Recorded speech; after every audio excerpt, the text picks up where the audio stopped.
মঙ্গলবার দুপুরে দুর্নীতি দমন কমিশনের প্রধান কার্যালয়ে দৈনন্দিন কর্মকাণ্ড নিয়ে ব্রিফ করেন সংস্থাটির মহাপরিচালক আক্তার হোসেন। 12 কোটি 81 লাখ টাকার বেশি অবৈধ সম্পদ অর্জন ও 9টি ব্যাংক অ্যাকাউন্টে 30 কোটি 45 লাখ টাকার সন্দেহজনক লেনদেনের অভিযোগে সাবেক প্রাথমিক ও গণশিক্ষা প্রতিমন্ত্রী জাকির হোসেনের বিরুদ্ধে মানি লন্ডারিং আইনে মামলা করেছে দুদক।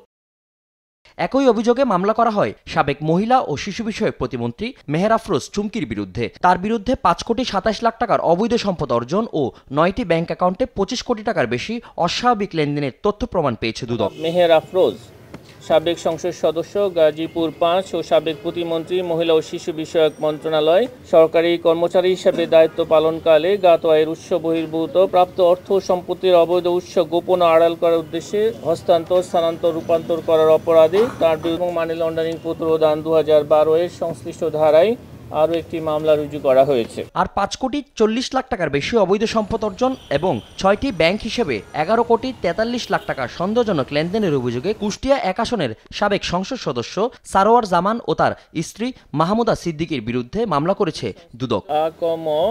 সারওয়ার জাহান স্বাভাবিক ও সন্দেহজনক লেনদেন করে মানি লন্ডারিং সংক্রান্ত অপরাধ করায় এবং মানি লন্ডারিং প্রতিরোধ আইনের সংশ্লিষ্ট ধারায় একটি মামলা রুজু হয়েছে। এদিকে রাষ্ট্রের গুরুত্বপূর্ণ ব্যক্তিদের সিল স্বাক্ষর জালিয়াতি করে নানা অপরাধ সংগঠনের অভিযোগে গণপূর্ত অধিদপ্তরের অফিস সহকারী তৈবুর রহমানকে গ্রেফতার করেছে দুর্নীতি দমন কমিশন।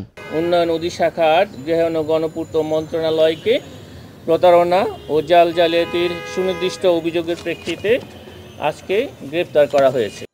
ফজলে আদিত্য, দেশ টিভি, ঢাকা।